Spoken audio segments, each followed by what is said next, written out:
Yeah, what's it been like to be back Be back? with Jeff and just to be part of his staff again? Oh, it's been good. It's like when you're gone for a couple of years and you go somewhere else, and then you're out, you see what other people do, and then you come back and you say, oh, okay, yeah, this is like I'm used to it.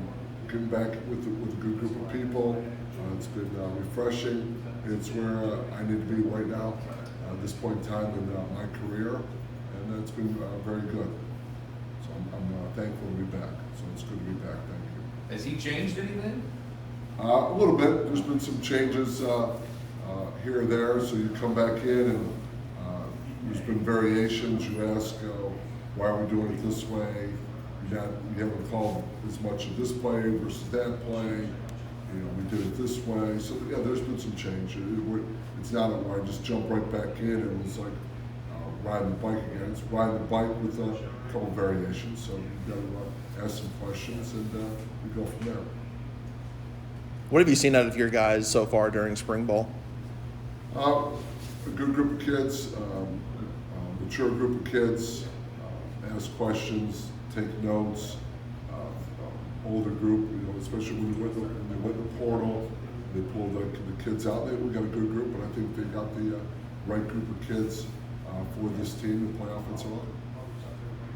When you grab somebody through the portal and you're trying to mesh them together with some guys return back, how much of a challenge or task is that to get them to kind of gel together? Yeah, that's a good question. Usually it is a task because when you get kids out the portal, depending on how many places they've been, how many O-line coaches have they had, versus what we're teaching here, what they taught somewhere else, in that language. So every O-line coach is going to be different. But we're not that far apart. We're all very similar. We're all just maybe put your head here, put your step this way. So it is a little bit of a challenge. Why is the kid doing it this way? Oh, I'm his third O-line coach in 3 years. Everybody's doing something just a little bit different. So it can be a little bit of a challenge, but it works out, and it's been a good group. Yeah, talk about the center position and kind of the ones we've been able to see, some different guys rotating in there. How do you feel about that right now, and what's the competition like? Yeah, it's been better. Lance Robinson and Evan Wimberly, which is, I'm going to say Evan, it's Wibbs, as he likes to say. It's Wibbs until he pisses me off. It's Evan. But, he transferred in, was in the portal from Kentucky. So those two have been getting majority of the 1 reps. They've been getting all the 1 reps. And then younger guy, Ben Corey, came in from high school early.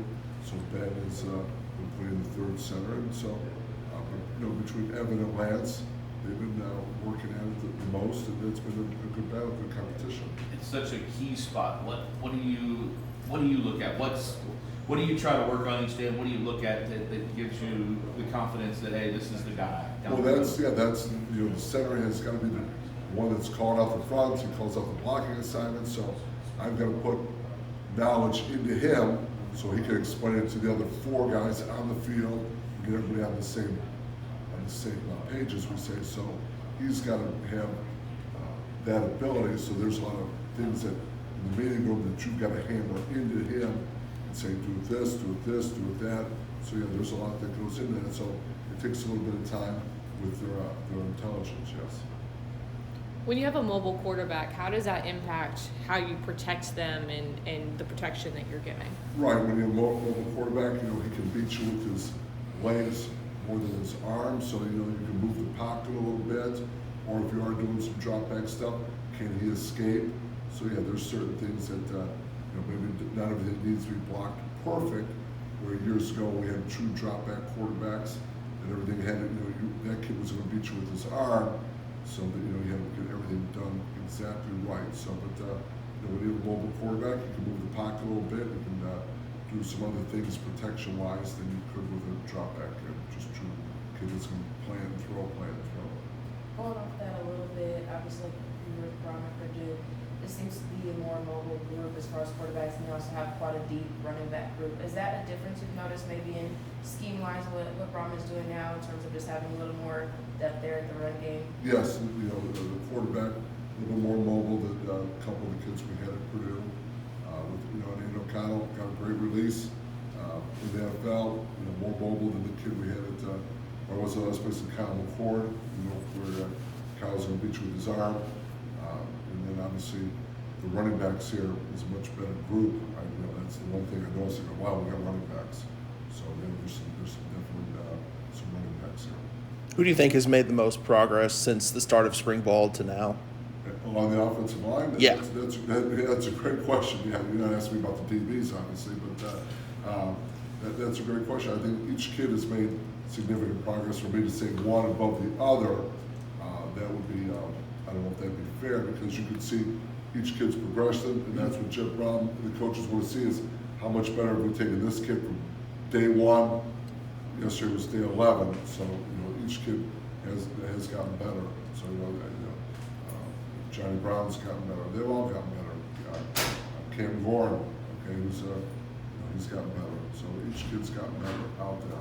So that's a good question. Cam was a guy last year, they were pretty high, didn't get a ton of snaps early on, but we got some more there. They were high on him pretty much. What have you seen with him, and what has he done to kind of refresh you? Athletic kid, can run, pretty intelligent, so that's what I like. It's a question, he answers it. And, he's pretty quiet, so which is good, because when an O-lineman talks too much, that means they're kind of screwed up. So when an O-lineman talks a lot, they're kind of screwed up. I go, Cam, you got it? I got it. And so he doesn't talk a lot, which is good. So they don't have to talk a lot, which I like. Which a lot of other people in my life would be like that. I ask you a question, just, give me an answer. Don't talk to me the whole time. Especially family members. You're obviously in the That good enough, Rocco? Okay. Well, that message is sent to certain people, so make sure that one gets out there. We haven't got to politics yet, so we're good. You told me not to. You're Yes, in the I'm ACC. sorry. No, you're fine. Excellent fingernails. I've noticed Oh. those. Excellent fingernails. Obviously, being in the ACC, how much does that kind of help you coming into this situation now, having been at Syracuse and just kind of familiar with the conference? Yeah, you're familiar with the conference, and you can talk about, when you watch film with kids last year, this guy, that guy, so that's a good point. So you have the familiarity, so you kind of have a good idea of what the kids here, you watched the crossover last year, so you get a little idea of what was going on, and they can relate to the other teams. So yeah, there's a good understanding. You talked about the running backs a little bit. When you have some backfield that's that explosive, such as Isaac Brown and Cesar Crease, how much do you like that? How much especially on the offensive line? I mean, the back makes the O-line look great. I mean, we didn't, the other day, something wasn't blocked perfect. He still got a bunch of yards. And I said, hey, tell him thank you, because we didn't do a very good job. But I said in other terms, but I can't swear, because my mother gets upset when I start swearing on things. So, he did an excellent job of making the O-line right. So, there's talent here at running back. Yes, sir. Yes. Does that add pressure to the O-line group this season, knowing that there's so much potential with the running backs? Oh, there's no doubt. I mean, you gotta open up some holes so the kid can be right. I mean, he can't be letting everybody loose and getting tackled for -4. So we gotta keep the guys, at least keep them on the line of scrimmage or establish a little bit of the line of scrimmage so the kid can go. You gotta open up just enough for him to get through. Yeah, they're good players. Yeah, you mentioned, Ben, you got a couple of young guys that are they should still be in high school. That's right, there's Are 3 they, of them. are they swimming? Are they learning? I mean, they're learning, but are they kind of adjusting right now? Yeah, swimming's a good word for it. They said, I got you, coach. I said, so if I'm drowning, you're going to throw me a life preserver. Oh, I got it. I would drown, because right now they are drowning. But, like you said, they're swimming. Where'd who go? Where'd this one go? Because when you got 5 O-linemen, a tight end, you put the back in there, defense puts 7 in there. There's 14 guys, and you start moving like this. His head's like this, and I go, you're not ready yet. So, but you got to keep it simple for him. And I go, just block this guy. You got that guy.